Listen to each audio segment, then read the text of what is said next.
Members, IMA related से कुछ update आप लोगों तक पहुंचाना था। हालांकि अब अपडेट देने में बहुत ज़्यादा वक्त लगा, अपने कामों की मसरूफियत की वजह से थोड़ा लेट होगा। मेंबर्स, जैसा आप सब लोग अच्छी तरह जानते हैं कि भी इस महीने में 9 तारीख को 9 अगस्त को जो है जो कॉम्पिटेंट अथॉरिटी जो ज्वेलरी ऑक्शन करे थे उसकी कोर्ट की हियरिंग थी। इस कोर्ट की हियरिंग तकरीबन सुबह के 11 बजे के करीब में सिटी सिविल कोर्ट में जो है स्पेशल कोर्ट है वहाँ हुई। इसमें मैं तकरीबन मेरे साथ में और भी थोड़े साथियां भी जुड़े थे। तकरीबन 11 बजे के करीब में इसकी हियरिंग शुरू हुई।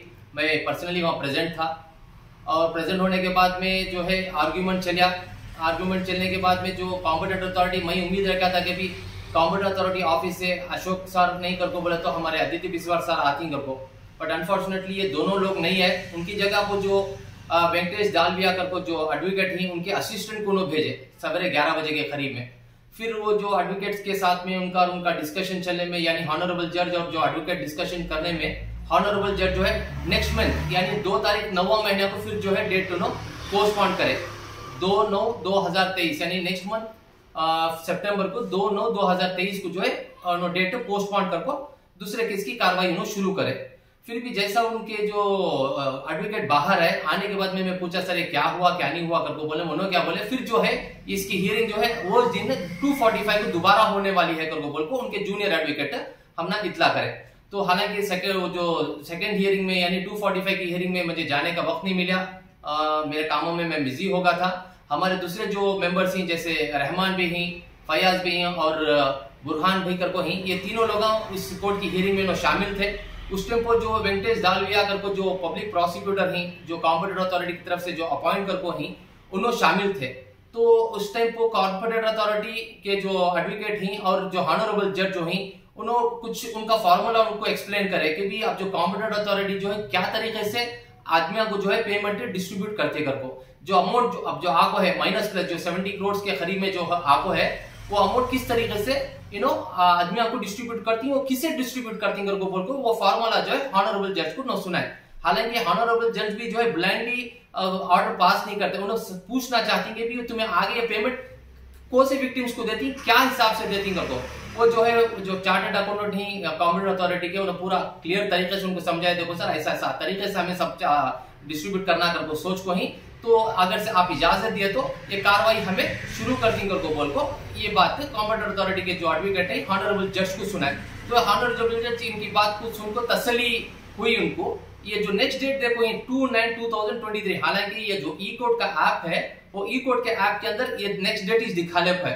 फिर भी क्या करा ले जो हमारे कॉम्पिटेंट अथॉरिटी के जो एडवोकेट हैं वेंकटेश दालविया सर, उन्होंने हॉनरेबल जज को रिक्वेस्ट करको फिर इसी महीने के अंदर 16 तारीख को या 17 तारीख को दोबारा हियरिंग करने के वास्ते यानी एक एडवांस एप्लीकेशन उन्होंने फाइल करने वाले हैं करको बोल को हमने इतला करे। यानी एडवांस एप्लीकेशन कोर्ट के अंदर एडवांस एप्लीकेशन उन्होंने फाइल कर दी और ये एडवांस एप्लीकेशन फाइल करने के बाद में जैसा कोर्ट ऑर्डर देता है फौरन जो है कॉम्पिटेंट अथॉरिटी वो ऑर्डर का पालन करको यानी ऑर्डर को एक्सेप्ट करको जो आदमियों को जो डिस्ट्रीब्यूट करने का है उन्होंने डिस्ट्रीब्यूट करने का काम शुरू कर दी। अब ये सवाल हमना मालूम नहीं है कि भी कॉम्पिटेंट अथॉरिटी किसे किसे देते करको। जैसा हमें पहले आज से कई महीने पहले जाकर उनसे मुलाकात करें तो उन्होंने वो बात बताए कि भी जो आदमी कुछ भी नहीं ले को है उनको हमें फर्स्ट प्रेफरेंस देती करको बोल को उन्होंने पहले बोले थे। लेकिन उसके बीच में तकरीबन 1.5-2 महीना का गैप होगा, उसके बाद में उन्होंने क्या सोची क्या नहीं सोची मालूम नहीं है।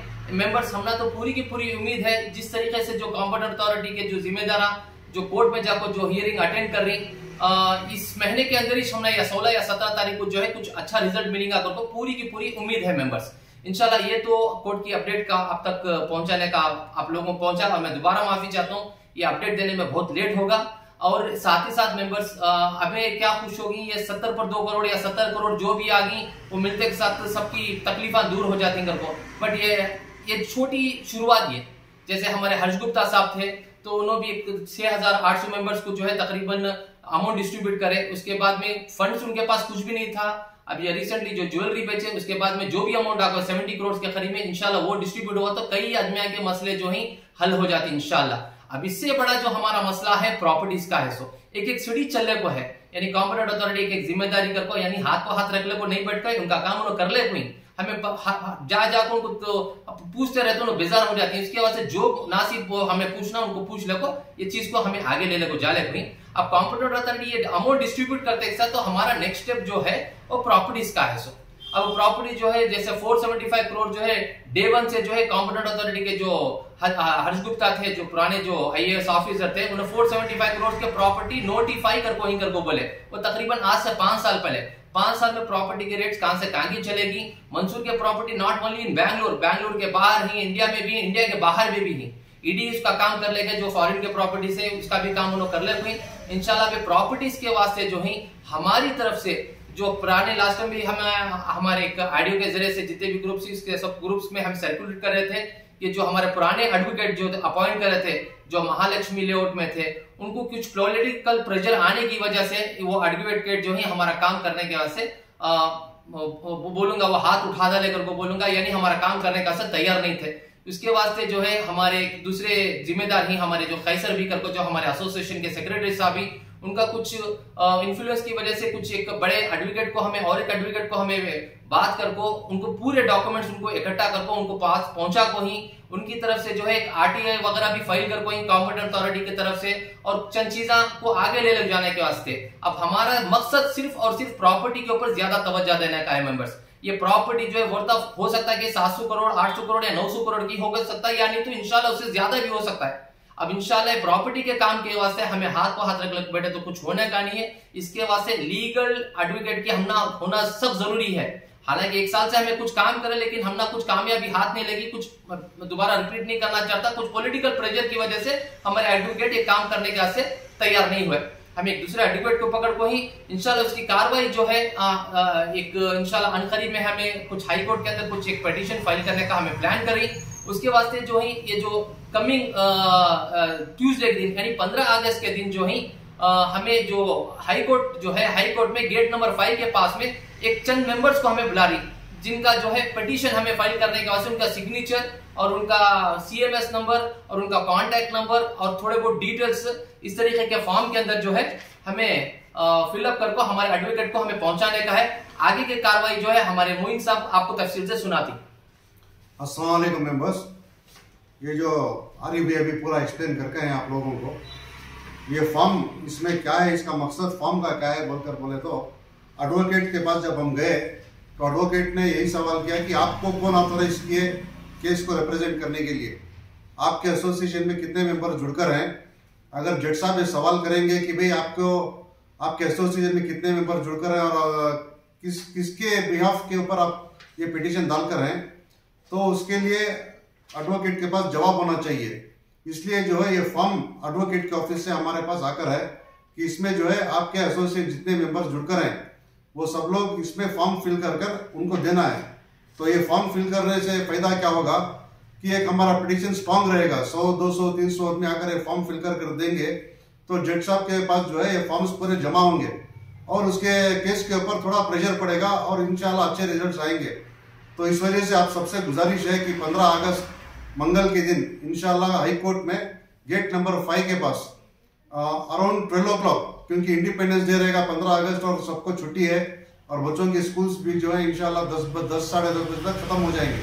तो सब लोग ज्यादा से ज्यादा तादाद में आकर फॉर्म्स फिल कर हमारी मदद कीजिए और केस को बढ़िया पैमाने पर ले जाने के लिए सब लोग कोशिश कीजिए। जज़ाकल्लाह। देखो मेंबर्स, जैसा हमारे मोइन भी समझाए, ये बहुत जरूरी है मेंबर्स। हमें हाथ को हाथ रख ले को बैठना नहीं चाहते मेंबर्स।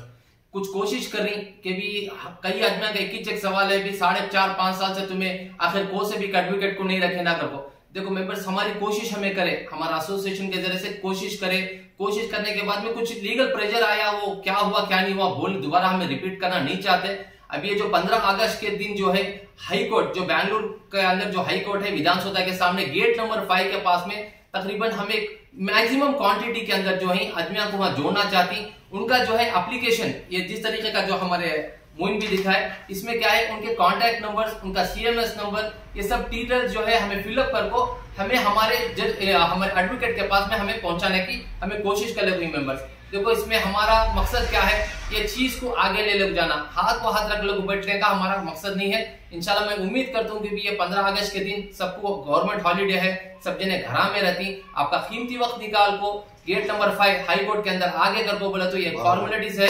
हाँ 12 बजे का वक्त देखो ही, मेहरबानी से जितना जल्दी हो सके उतना जल्दी आपको ये फॉर्मेलिटीज खत्म कर को चले जाना मेंबर्स। और इसमें किसी को कुछ 1 रुपया देने का नहीं है, इसमें खाली आना, आपका डिटेल सबमिट करना, ग्राहक को निकलते रहना मेंबर्स। मैं आपसे दोबारा दरख्वास्त करता हूँ, जो भी अपडेट हमारी तरफ से जो आती है, जो भी कॉम्पिटेंट अथॉरिटी की तरफ से जो आती है, हमें आप लोगों तक पहुंचाने की कोशिश करते हैं। और ये जो काम के वास्ते जो है दूसरे भी एसोसिएशन हमारे जो दूसरे भी एडमिन हैं, जैसे दूसरे ग्रुप्स के अंदर जो एडमिन हैं, जैसे अब्दुल रहमान ही, बुरहान चाचा ही, फयाज भी ही, अकरम भी ही, इन सब जनों मिलकर एक बैठ को आज एक हमें मीटिंग करने के बाद में हमें सब लोग मिलको देखो, उनके 50 ग्रुप ही, इनके 10 ग्रुप ही, इनके 25 ग्रुप ही, सबका एक ही चक मकसद क्या है, ये काम को कैसा आगे ले जाना करको। हमें सब जने एक जगह जुड़ को ये चीज को आगे ले जाने का। वैसे आज जो है हमें बैठ को डिस्कस करे, तकरीबन 8-10 मेंबर हमें थे, डिस्कस करने के बाद में ये चीज को हमें आगे ले जा रही। मैं तहे दिल से शुक्रिया अदा करता हूँ हमारे अब्दुल रहमान साहब का और हमारे बुरहान चाचा का, फयाज भी का, खैसर भी का, मुइन भी का, सब जने मिलको ये चीज अपनी जिम्मेदारी समझ को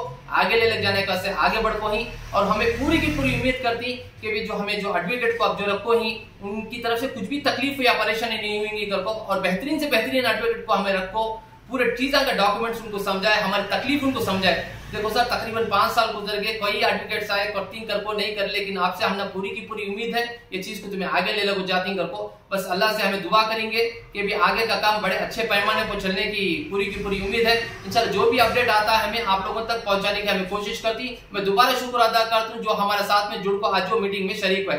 अस्सलाम वालेकुम रहमतुल्लाहि व बरकातहू।